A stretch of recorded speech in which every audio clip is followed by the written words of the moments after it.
Good afternoon, everyone.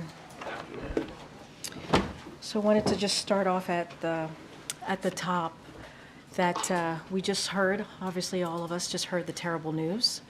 Our thoughts are with the Duchess of Cambridge and her family members and friends during this incredibly difficult time. And certainly we wish her a full recovery. And I think it's important that we respect their privacy, especially at this time. So I'm not going to go further than that. I will do one more thing before that, though.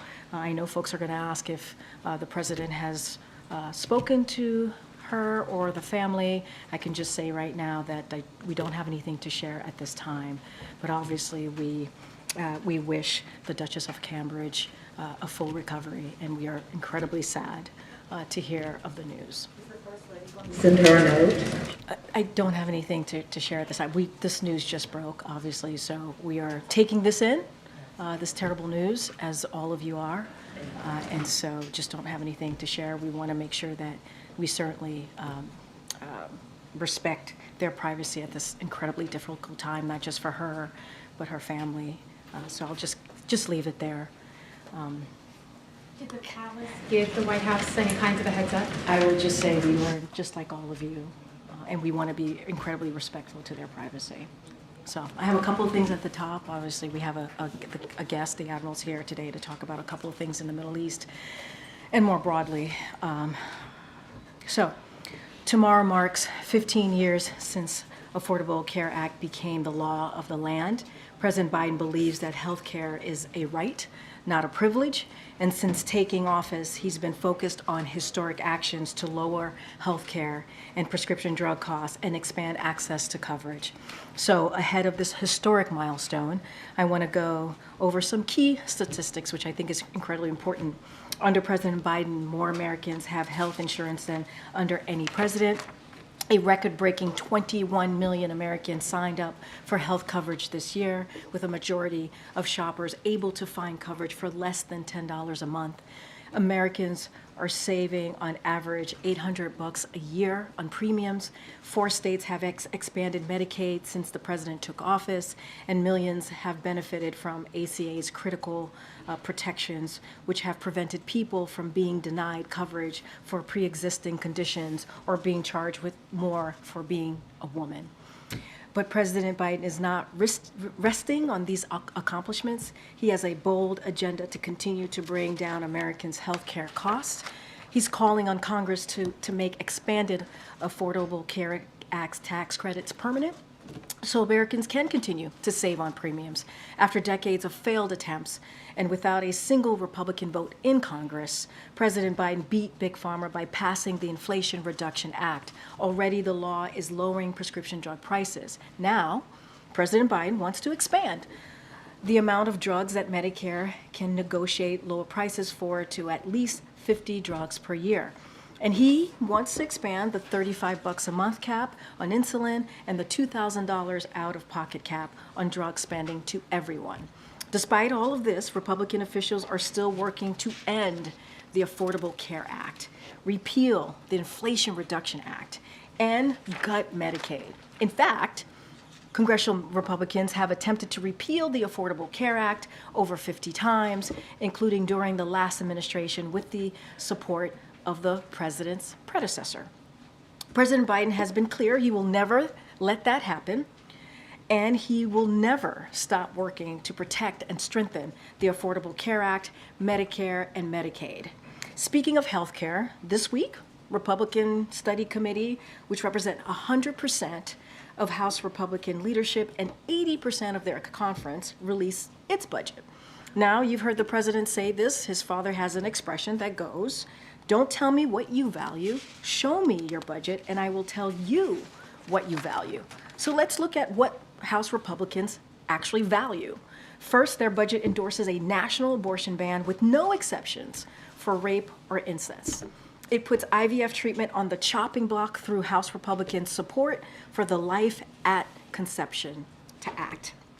The president believes we must restore the right to choose and protect other freedoms, not take them away. The Republican Study Committee budget would make devastating cuts to Medicare, Social Security, and the Affordable Care Act. Increase, it's dropping down. Can you guys hear me? I was on a roll. All right, but I want to make sure you hear me. All right, so the Republican Study Committee budget would make devastating cuts to Medicare, Social Security, and the Affordable Care Act, increase housing and prescription drug costs for families, give more huge tax cuts to the wealthy and the biggest corporations. Put simply, their budget lays out a dark future for America. This is about our visions for the future, whose side we are on. President Biden is on the side of the American people. He believes in giving the middle class a fair shot, protecting Social Security and Medicare, and securing Americans' rights and freedoms. He will never stop fighting for that future. Is there still an issue? I hear some rumbling. We're all good? Okay, great. And then next, before I turn it over, I wanted to turn to the latest from Capitol Hill. The House of Representatives just voted to pass the funding bill to keep the government open, invest in the American people, and strengthen our economy and national security. The Senate should pass it as quickly as possible. To be clear, this bill is a compromise reached by congressional appropriators, so no side got everything it wanted, but it expands access to child care, Head Start, invests in cancer research, funds addiction prevention programs, and advances American leadership abroad. It also provides resources to secure the border that Republicans opposed. We fought hard for additional resources and were successful in preventing Republicans from severely underfunding DHS. But it's not enough. Republicans have blocked our multiple requests in increased border funding and the bipartisan border security agreement. Congress should pass that agreement to give border personnel the policies and funding needed to secure the border. The House must also pass the bipartisan national security supplemental to advance our national security interests. And I do have one last thing. Turning to the president's schedule and upcoming visit, we recently announced that on April 15th, the president will welcome Prime Minister Soudani of Iraq to the White House to coordinate on common priorities and reinforce the strong bilateral partnership between the United States and Iraq. The leaders will reaffirm their commitment to strategic framework agreement and deepen their shared vision for a secure, sovereign, and prosperous Iraq, fully integrated into the border region. President Biden and Prime Minister Soudani will consult on a range of issues during the visit, including our shared commitment to the lasting defeat of ISIS, an evolution of the military mission nearly 10 years after forming the successful global coalition to defeat ISIS. They will also discuss ongoing Iraqi financial reforms to promote economic development and progress towards Iraqis' energy independence and modernization. And I do have something about the week ahead. On Tuesday, March 26th, the President and the Vice President will travel to Raleigh, North Carolina.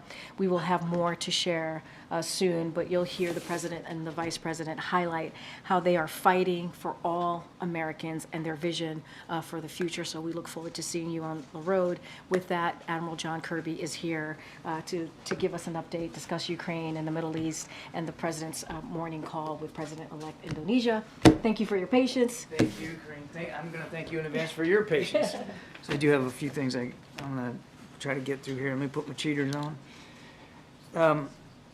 First, before I go through what I prepared to talk about, obviously we've all seen the reports and the video coming out of Moscow. This violent shooting at looks like a shopping mall. Can't speak much to the details of it. I mean, this was all just breaking before I came on out here, so we're trying to get more information, but really would refer to Russian authorities to speak to it. The images are just horrible and just hard to watch, and our thoughts obviously are going to be with the victims of this terrible, terrible shooting attack. And I think, you know, you look at that video if you have, and you got to recognize that there's some moms and dads and brothers and sisters and sons and daughters that haven't gotten the news yet. And this is going to be a tough day. So our thoughts are with them. You might have also seen, hopefully you saw the State Department or embassy there put out a notice to all Americans in Moscow to avoid any large gathering, concerts, obviously shopping malls, anything like that, just for their own safety. They should stay put where they are and stay plugged into the State Department for any additional updates and information. I'm afraid that's really all I have on that. Now, in Ukraine, today Russia launched a massive wave of missiles and Iranian-made drones against Ukraine's cities and civilian infrastructure, which Ukraine reports is the largest series of airstrikes that Russia has launched against Ukraine's energy grid since the start of this war. Ukrainian officials say that at least 10 different regions of their country were struck, leaving more than 1 million homes without electricity. Our hearts go out to all the families of those civilians who were killed, and we're praying for a quick recovery for those who are wounded by these attacks. They demonstrate once again, the attacks do, how vital it is that we continue to provide Ukraine with air defense systems and capabilities, interceptor missiles, the tools that they need to protect themselves and their infrastructure. Mr. Putin's not waiting. He's not sitting on his hands. He's making lethal use of every single minute available to him while our own Congress refuses to act. He's not wavering, neither should we. The House of Representatives must pass the National Security Supplemental as soon as possible so that we can provide Ukraine with this vital equipment. And as we've seen in just the last couple of days, every single day the House delays is another day that the Ukrainians have to pay for it with their own blood. Now, also today, the United States put forward a resolution at the UN Security Council that supported ongoing diplomatic efforts aimed at securing an immediate ceasefire in Gaza as part of a hostage deal.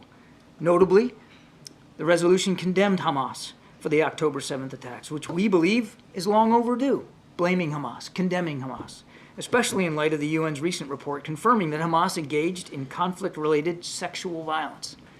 This was a balanced, timely text, and it is in line with our long-standing calls for an immediate ceasefire in Gaza over a period of at least 6 weeks as part of a hostage deal. Nothing new there. The vast majority of the Council voted in favor of the resolution, some 11 other nations. Unfortunately, Russia and China vetoed it. That was hardly a surprise. They'd rather shoot down something that we authored simply because we authored it, rather than consider the strength of what it called for, with overwhelming Council support. And what did it call for? An immediate ceasefire. All hostages released, more aid getting in to the people of Gaza, and Hamas condemned for the slaughter of innocent Israelis. It's difficult to look at that text and find what's objectionable about it, except the fact that the United States is the one that authored it and put it forward. Now, if I could switch to Mexico and some sanctions. On efforts to counter illicit fentanyl, part of President Biden's Unity Agenda efforts to save lives by stemming the flow of illicit trafficking of drugs, the Treasury Department today sanctioned 15 Sinaloa cartel members and 6 businesses operating in Mexico that are engaged in the trafficking of these deadly drugs. Now, these people are involved in what's known as a black market peso exchange. It's a scheme to launder illicit fentanyl proceeds for the Sinaloa cartel. And the cartel, if you don't know, if you're not tracking, is one of the most violent drug trafficking organizations in the world, responsible for a significant portion of the illicit fentanyl and other deadly drugs trafficked into the United States. Today's sanctions were possible thanks to ongoing U.S. law enforcement collaboration and strong partnership with the government of Mexico, with which we coordinated closely and for which we are grateful. And finally, President Biden spoke earlier today with President-elect Prabowo Subianto of Indonesia to congratulate him on his election victory. President Biden pledged to expand cooperation with Indonesia under the U.S.-Indonesia Comprehensive Strategic Partnership and the Indo-Pacific Economic Framework, and to work together towards an Indo-Pacific that is free, open, prosperous, and secure. And with that, happy to take some questions. Thank you so much, Admiral. Thank you for your patience. Thanks, appreciate it. On Monday, Jay Sullivan stood here and said that a major military operation from the Israelis into Rafah would be a mistake. That was after a phone call with President Biden and Prime Minister Netanyahu. Of course, today we saw Secretary of State Blinken say that, warn again even more about a military operation into Rafah, and yet we saw Netanyahu say that they are prepared to do it alone. So are we to understand that President Biden has just lost all of his sway here? I would also note that Prime Minister Netanyahu said he recognizes there's a debate about Rafah. I would also note that the Israeli government will be sending a delegation here in coming days to talk to us from in an interagency perspective about some viable options and alternatives to a major ground operation. President and Prime Minister Netanyahu just spoke a few days ago, and they will speak again, no question about it. We've not shied away from expressing our concerns to them, and they have not refused to listen. And there have been examples in the past, I've gone through it from the podium, where they have actually taken on board the advice and counsel we provided. So you're convinced that you have some reason to believe that you can still convince them to change course? We are going to share with them our lessons, our perspectives. We're going to share with them some alternatives about how they can eliminate the threat of Hamas in Gaza, particularly in the Rafah area, without conducting a major ground offensive. As you heard Secretary Blinken say today, we still believe that a major ground offensive is a mistake. But while he was on the ground, Netanyahu still said again that they are prepared to do it alone. If you guys have a disagreement this big, is that grounds to consider withholding military aid? They're coming here, hopefully next week, it looks like, to have a discussion about viable options. Why don't we have that discussion, see where that takes us before we leap to conclusions? I would add a couple of things. Yes, we saw what the Prime Minister said, and he should speak to his comments to the Israeli people. That's for him to talk to. But we haven't seen him go into Rafah, have we? They haven't conducted a major ground offensive yet. So we believe there's still still time and space to have these discussions and to share with them what we've learned. What will make this, No, go ahead. No, I'm just saying we don't have this meeting next week a success, John, between the United States and Israel? We're not putting benchmarks on it, Steve. We're looking forward to the opportunity to have a delegation here from Israel to share some of our thinking about viable alternatives, and we'll see where it goes from there. If Netanyahu comes to speak to Congress, would the president take the opportunity to meet with him while he's here? I couldn't answer that question since we don't have a visit by Prime Minister Netanyahu to speak to. I would just note that these two guys have known each other a long time, and they're speaking frequently. Israeli Defense Minister Gallant is scheduled to go to the Pentagon on Tuesday. Has that broader meeting with the other officials, has a date been set for it yet? We'll have more to share in coming days about what the schedule is going to look like, but we expect that the meeting will take place next week. Does the president feel that he... Let me just add, it'll be that delegation that meeting about Rafah is a separate meeting than the defense minister's meeting with Secretary Austin, which was long scheduled. Does the president feel that he does have tools in his toolbox to perhaps exercise harder leverage against Israel if they do move forward with going into Rafah? We're going to continue to approach this with Israel as we have in the past, which is to make sure that they have the tools they need to defend themselves against a still viable threat, while at the same time using the strength of the relationship between the United States and Israel, and yes, the strength of the relationship between the Prime Minister and the President, to continue to urge them to minimize civilian casualties, to allow more humanitarian assistance to get in, and this is getting, we haven't once talked about in this press conference today about the hostage deal, to move forward on that hostage deal, which again, we think those talks are making progress. Can you talk a little bit about how much progress? I mean, Secretary of State Antony Blinken yesterday said gaps are narrowing. Do you think that it's close? We do believe that we're getting closer. I couldn't give you a date certain on the calendar, but that the discussions are still happening, and that they are happening at the pace at which they are, and with the participation that we're seeing on all sides, it's a good sign. And again, I don't want to get too sanguine here. Nothing's negotiated till it's all negotiated, but we do believe that the gaps are narrowing and we are getting closer. Can you speak to the phrasing of the UN resolution that the U.S. proposed? That it says that the Security Council would determine the imperative of an immediate and sustained ceasefire. Why not just call for a ceasefire directly? Why phrase it like it has? I don't want you to read too much into the vernacular here. What we called for in this resolution is perfectly in keeping with what we've been saying now for weeks. We want to see an immediate ceasefire so that a hostage deal can take place. You got to have a cessation of hostilities to get hostages out and to be able to get aid in. And what we're looking for, and it's in the resolution, is for a period of about 6 weeks. Yep, just a clarification. Do you have any details you can share about who will actually be in this meeting with the Israeli delegation when they come, who on the U.S. side, who on the Israeli side? We'll have more details in coming days. Thank you. On Venezuela, do you have a reaction to the arrest that happened this week of two people close to Maria Corina Machado? Yeah. And how does this affect the calculation of the United States to reimpose sanctions in April? Is it still possible to have free elections in Venezuela? We're deeply concerned by these reports of these arrests. what I would say on sanctions relief is we're still willing to consider sanctions relief on the Maduro regime and on Venezuela if they meet the obligations that they made in the fall in Barbados. And reports of arrests like this certainly give us pause to think about how serious they are about meeting those commitments. Has there been any conversations with them recently? So I would refer you to the State Department. I'm not aware of any conversations from the National Security Council, but you should talk to the State Department. Thank you. Thanks, John. Can you talk about, in a practical sense, what it means that the U.S. thinks it's a mistake for Israel to go into Rafah with a ground offensive?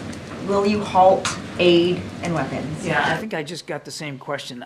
I'm not going to get it. No, well, you didn't. There was an answer. Maybe you didn't find it satisfactory, but that's okay. What we're talking about here is making it clear to the Israelis our deep concerns about any ground offensive into Rafah.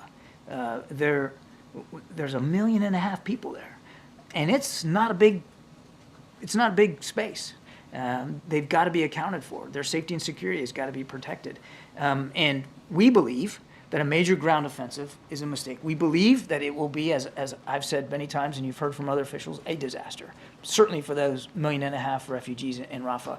And so we want to present to the Israelis some viable alternatives and options about how they could go after the legitimate threat of Hamas there in Rafah without sacrificing the safety and security of those people. Is it a mistake, or is it a violation of the national security memo that would in turn result in the halt of aid and weapons? I believe the State Department has already talked about that. The Israelis have submitted their letter in keeping with the national security memo, and Secretary of State has determined that the information they provided was credible and was reliable. And just one more quick one, because you've said so many times from this podium, John, you've said repeatedly, the U.S. is not going to tell Israel how to conduct its military operation. So if you're willing to do it now, why not before? We're not doing it now. You're not telling them not to do something with That's not what this meeting's about. We're not going to lay out terms. This is a sovereign country, and they have their own military and they have their own operations to conduct. They have to make those decisions. But as a friend of Israel and an ally, as before today and next week, we want to make sure that they make those decisions fully informed with our lessons learned from urban warfare and this kind of fighting in places like Iraq and Afghanistan. Now, do they have to listen to our advice and counsel? No. But we have seen in the past where they have taken some of it on board. We hope they take this on board. Thank you. Thanks, Karine. Hey, John, there's a report that the U.S. is urging Ukraine to stop attacks on Russia's energy infrastructure out of fear that it's going to drive up oil prices. Can you confirm those conversations are happening? I'm not going to speak to the specifics in that press reporting. The only thing I would tell you is what I've said before. We do not encourage or enable the Ukrainian military to conduct strikes inside Russia.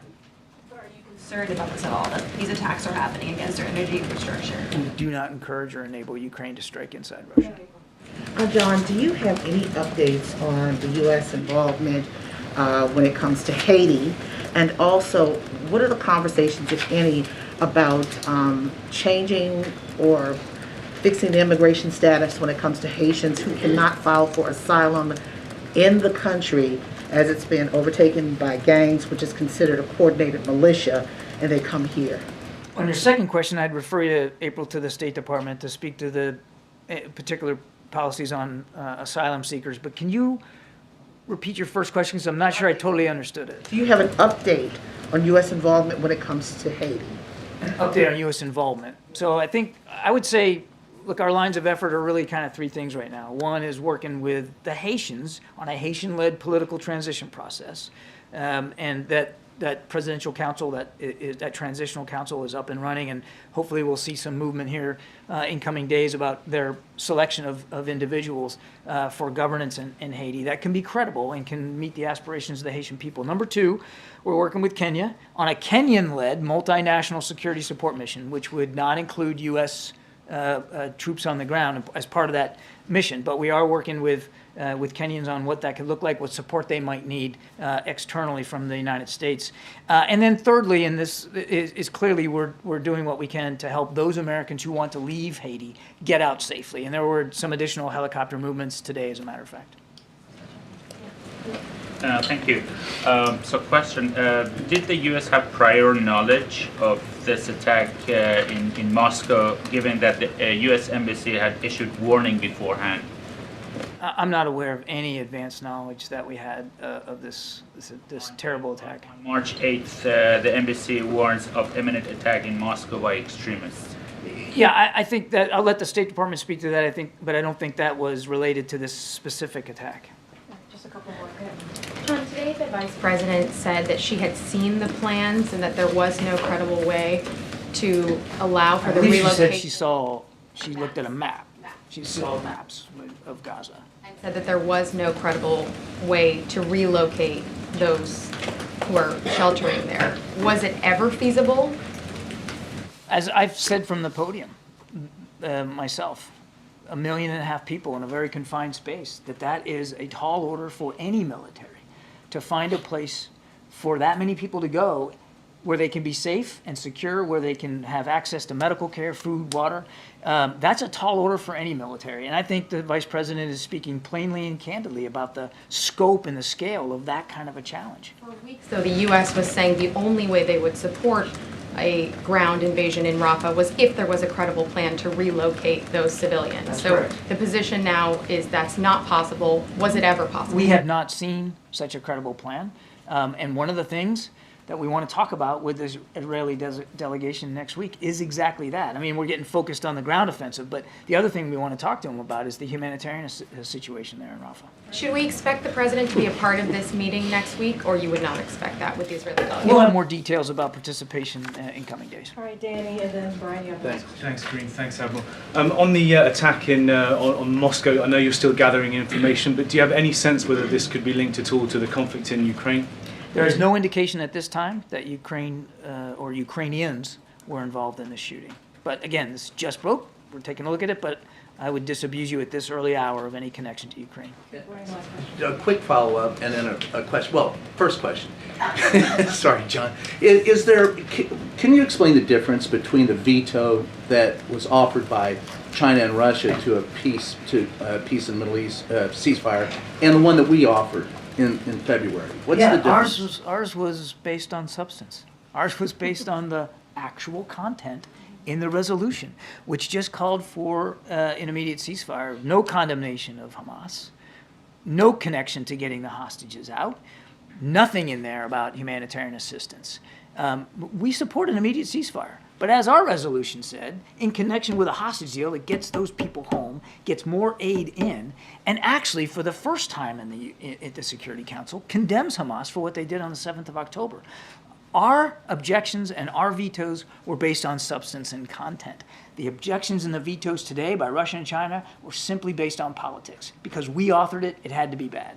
Thanks. And a follow-up wait, real quick, a follow-up on Russia is there any indication, there's been speculation, that it shows with the protest that was brought up with Alexei's death, that there is some pattern of instability now in the Russian regime? Would you confirm that, or do you think it's too early to say that? I think it's difficult with the news today to make some broader point about instability in Moscow or in Russia. Clearly, there are people in Moscow and in Russia that object to the way Mr. Putin is governing the country. But I don't think we're at this early hour we can make a link between the shopping mall attack and political motivations. I think we need more time and we need to learn more information.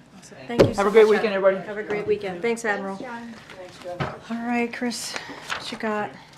So the spending votes today, it's been difficult occasionally for the White House to reach durable spending agreements with House Republicans.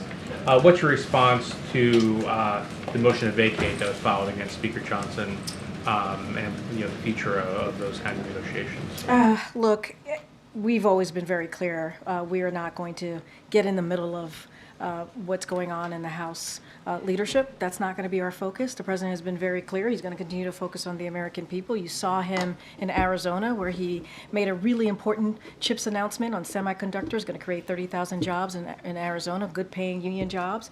The $8.5 billion commitment that's going to actually, with Intel, that's going to actually spur more investment into this country on manufacturing investment, doing more semiconductors right here in the U.S. And so that's what the president wants to focus on, creating jobs, actually investing in America.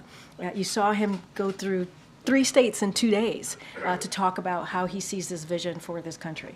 He has been also very clear. Look, there are a couple of things that are on the floor of the House, right? Or one of them is should be on the floor of the House, which is the National Security Supplemental. We know it would get overwhelming support. We need to see them move forward on it. You just heard from my colleague from NSC how important that for Ukraine to have the funding that they need, or have the assistance, security assistance that they need to continue to defend themselves. So we want to see that go through. And there's the bipartisan agreement that came out of the Senate. Republicans and Democrats coming together to try and deal with what's going at the border. We're just not going to speak to what's going on with the leadership. I guess get your popcorn, sit tight, watch what's happening. What's the risk if the Senate does not immediately move on the spending legislation and potential for partial whatever shutdown? I mean, look, there is still time to prevent a partial shutdown. The House passed the funding bill, as you all know, and the Senate still has time to pass it today, and there's no reason for it to not move forward. This is not about this president. It's not about the White House. It's about the American people. We've always said that. This is about programs that American families need, and so we should be able to avoid a partial shutdown. It is possible to do so, and so we want to see the Senate move quickly on this. Thanks. Has the president seen that dramatic video of migrants surging past National Guardsmen in Texas and El Paso? I mean, look, I have not spoken to the president about that video. What I can say is this. I really truly believe that's a question for, the Republican governor of Texas, right? This is something that he should address, that he should actually speak to. The president has worked with Congress in the Senate, as I just spoke to, about getting an immigration bill done, making sure that we deal with the border challenges that we're now seeing, and you have a governor of Texas who has continued to politicize this. I do want to say we are grateful for the Border Patrol's quick work to get the situation under control and apprehend the migrants, so that's important. But congressional Republicans need to move on this. What they're doing instead, and this is the bipartisan agreement, obviously, is listening to the former president, President Trump, tell them not to get involved in moving forward with this bipartisan agreement because of his own personal politics, because it will help this president. You all reported that. It's not coming from us. You all reported that. And it is unfortunate that Congress, Republicans, are not getting on board with what majority of Americans care about. And you have a governor in Texas, Governor Abbott, who is continuing to make this sadly a dangerous situation, a chaotic situation. Let's not forget who they pass by to pass by the razor wires. They pass by the Texas National Guards that the Republican governor put at the border. Are you saying that Americans should just expect that there will continue to be a standoff between the National Guardsmen and the border agents? What is the resolution? There shouldn't. The resolution is pushing forward with the bipartisan agreement that came out of the Senate with Republicans and Democrats. That's the solution. But with all due respect, it doesn't seem like it's going anywhere. It's not. There's no all due respect. You are asking me a question. I am telling you the solution. The solution is for Congress to move forward and Republicans to get out of the way or get involved. Get involved. Republicans in the Senate got involved with the Democrats, got involved with us as well for a couple of months to come up with this bipartisan agreement. An agreement that was supported by the Border Patrol Union, an agreement that was supported by the U.S. Chamber of Commerce, that was that if it is put into effect, it does become law. If they give the president the opportunity to sign this bill, it would be the toughest and the fairest legislation or law that we have seen in some time to deal with the border. I mean, honestly, this is a question for the governor of Texas. Seriously, that question is for, he's the one who, the razor wire, that's him. The National Guards, that's him. The Border Patrol agents still did their job, even though it was, they got it, it got in the way. Like the governor's plans got in the way. It sounds like right now the White House and the president, the administration is not considering anything else to stop future events like that. Right now the blame is the Texas governor and Congress. You have a governor who has politicized this issue. Fact. That is just fact. He's politicized this issue. You have a former president who has said to Congress, Republicans in Congress, do not move forward with a bipartisan agreement that was agreed upon by senators because it helps us. It helps Joe Biden. When we're not thinking about helping Joe Biden, we're thinking about helping the American people. Majority of the American people want us to do something on this issue. And Republicans are allowing the former president to get in the way. So we've done the work. We have done the work.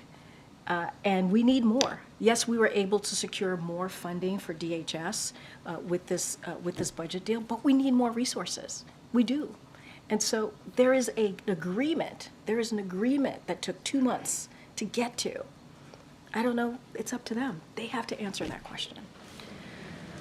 But on that same issue, today Governor Ron DeSantis said that he's also looking at implementing a law like Texas that would allow Florida to arrest migrants as soon as they cross the Florida border. Are you concerned that other governors will be looking into kind of stricter immigration laws like this? I'm concerned about the politics that's being played here instead of dealing with the issue. Instead of the governor in Florida saying, hey, senators, my senators in my state, we need to work on the issue at hand here. There is a bipartisan agreement that is in your chamber, right? That is in the Senate, that was agreed upon in a bipartisan way. Can you guys move forward with that instead of playing politics? That's what we want to see. We want to see an issue actually dealt with that majority of Americans care about. There is a I cannot say this enough. There is a bipartisan agreement that came out of the Senate. Republicans were asked to reject it because of the former president, because of helping his own politics. That's not how we should be moving forward as a country. That is just not, and that's not what the president believes.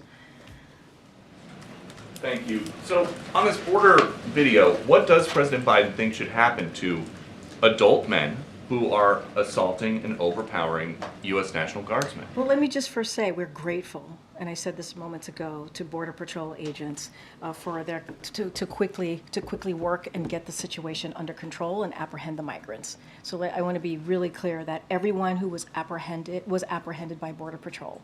They were able to do their job, even though it's made it more. Even though Republican governor, in particular Governor Abbott, has made it difficult for them. They need more resources. We need more personnel. I mean, we have to have the backs of our law enforcement on the ground who are dealing with this every day. But Republicans are getting in the way. Republicans in Congress do not want to help. And you have a Governor Abbott, who's politicizing it. That is what's happening. Border Patrol agents did their job, even though the governor's getting in the way of them doing their jobs.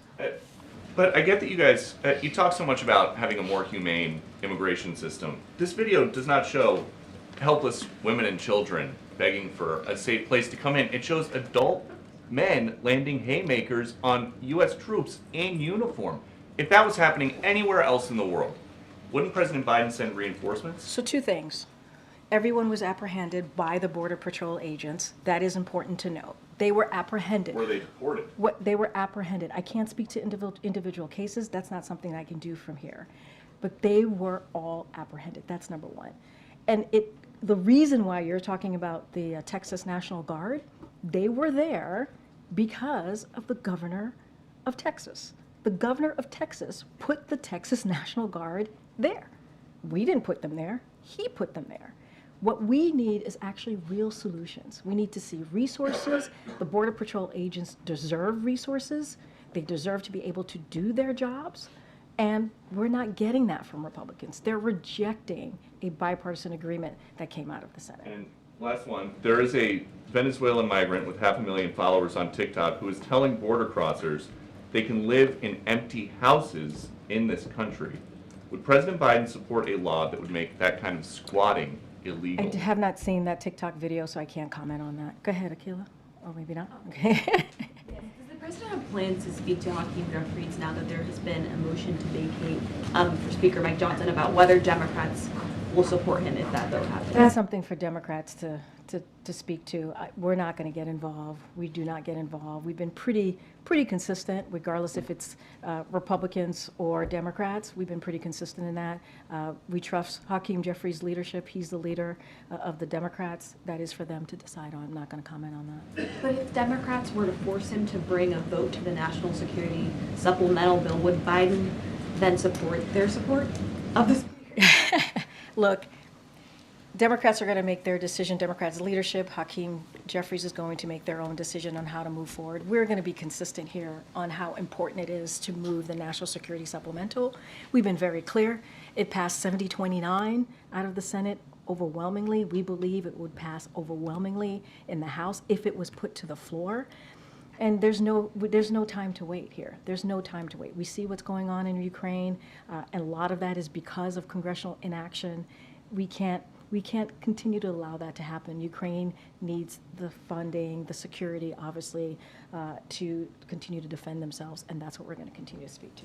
Just a quick housekeeping matter. Will the president head to Wilmington regardless of whether the shutdown is going to be averted or not? So you hear us say this all the time. This is still the case with this scenario that we're seeing, obviously, in Congress right now, is that the president is the president wherever he is, and he can do his business wherever he is. I just don't have a change in his schedule at this time.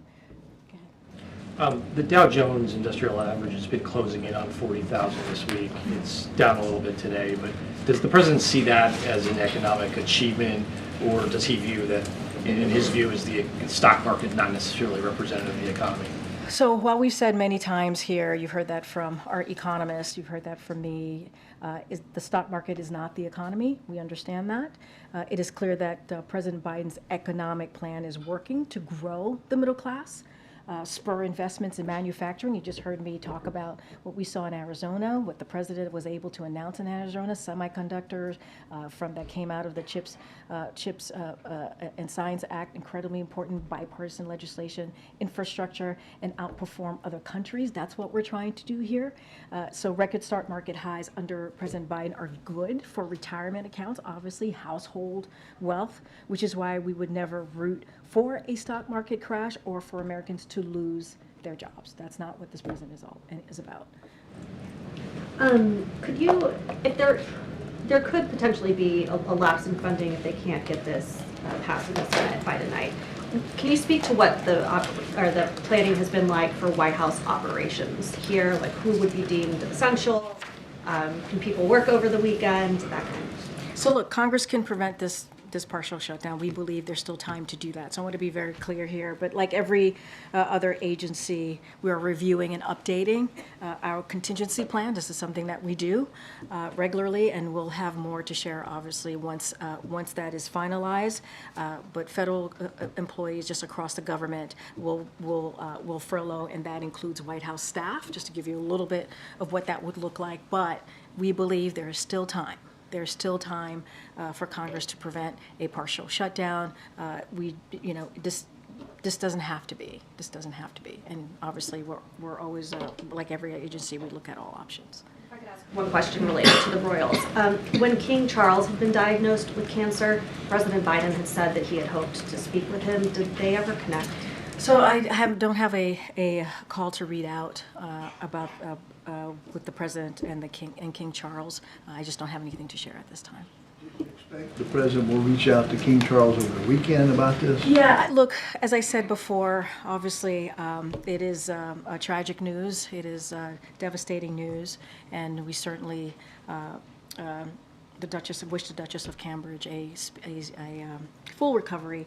We want to respect their privacy, especially at this time. They have young children. They have a family, so we want to respect their privacy. I don't have anything to share on the president reaching out. We just are learning this news literally as I walked out. With this news came to be, and so it is incredibly devastating to hear, and we wish her again a full recovery. Okay, Karen. It was just over a week ago that the White House announced the new weapons package for Ukraine, and Jake Sullivan had said at the time it could move very quickly to get there. Do you have an update on whether that assistance has reached Ukraine and reached the battlefield yet? So, as you know, it was important to be able to have that extra additional funding to give the additional assistance. Ukraine obviously needs that. They have been losing ground in the battlefield. So obviously Jake came here and gave a laydown of how important that is. I don't have any specifics on where we are on getting that funding, not getting that funding, getting the assistance to the Ukrainians. I would refer you to the Department of Defense, but it was important, it's critical to do everything that we can to make sure Ukraine has what it needs to defend itself. But that is not enough. You also heard Jake Sullivan say that from here. That is not enough. We have to move forward and get the national security supplemental. It has to get out of the House. We know it got out of the Senate. It's important to do that. Great. No, I know, gotta wrap. Go ahead, John. Thanks, Karine. The House Republican majority will narrow even further next month. Mike Gallagher announced that he's stepping down from Congress on April the 19th. Does that present an opportunity for the White House to try to pass that national security supplemental, given the fact that the numbers, the dynamics may be changing? Look, I mean, we don't even need the dynamics to change, right, in the House to get this done. We really don't. If the Speaker were to put it on the floor, would have put it on the floor weeks ago, today, it would pass overwhelmingly. We know that to be true because we've heard from Republicans, you know where Democrats stand. We know that. And so we don't need the dynamics of the House to change. We just need the Speaker to do his job and put forth on the floor something that we know, the National Security Supplemental, a bill that we know would pass overwhelmingly. That's what he needs to do. We need it. We need it for our own national security. It is important to get this done on behalf of the American people. All right, everybody, have a great weekend. We'll see you next week. Thanks, everyone. Thanks.